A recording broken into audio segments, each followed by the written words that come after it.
Photos from late June show Department of Health contractors inspecting for lead in the paint, floors, and the yard of the Crescent School in Algiers. But at that point, it was too late. Alika and Olivia UN provided Fox 8 test results showing their 2-year-old daughter, who attended the daycare for a year, had a dangerously high lead level in her blood.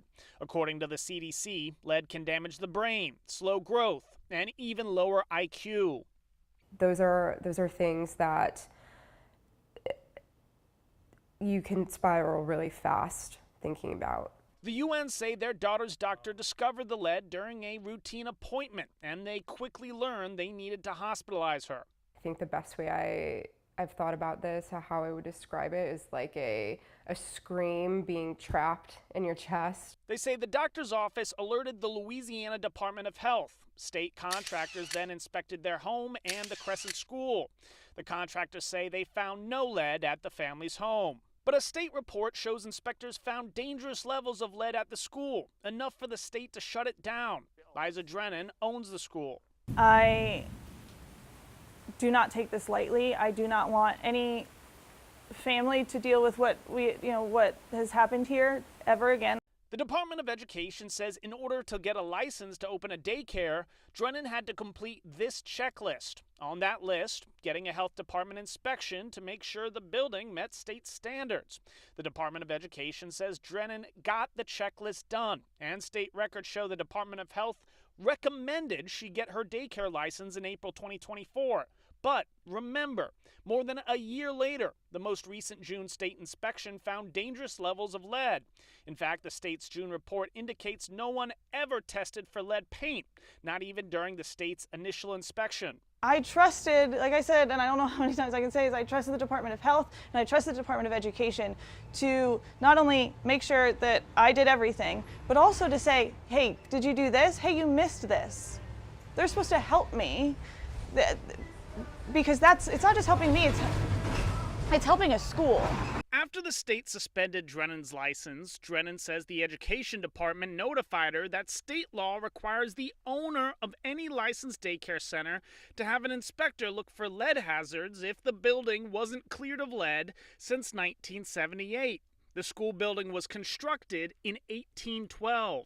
I didn't know that I had to. I have never seen that law until July 3rd, when the school was shut down by the Department of Education. When I followed up with an email after we were shut down. We wanted to find out why the lead inspection, required by law, wasn't on the Department of Education's checklist, and why the Department of Health never tested for lead during the initial inspection.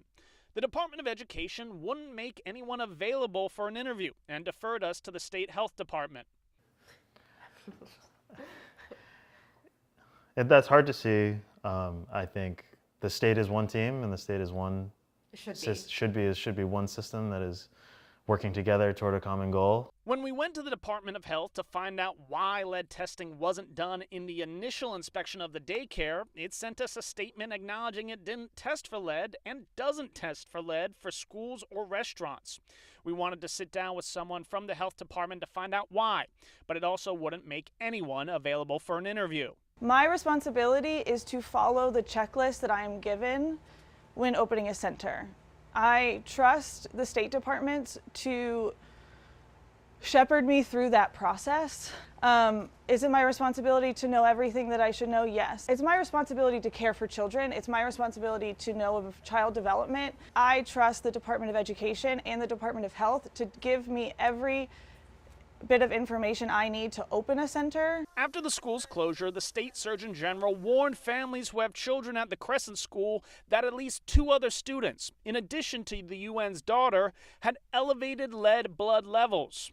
Lead poisoning is not a joke. It's not something that I take lightly. It's not something anyone should take lightly. I think we trusted the state as well to provide a system for her to follow to open safely, and we trusted her to care for our kids as well, and to feel a failure point in this scenario and in people and systems that we trusted is extremely angering and extremely disappointing as well. Now, the UN's hope for change, so no other child is left unprotected by a system meant to protect them.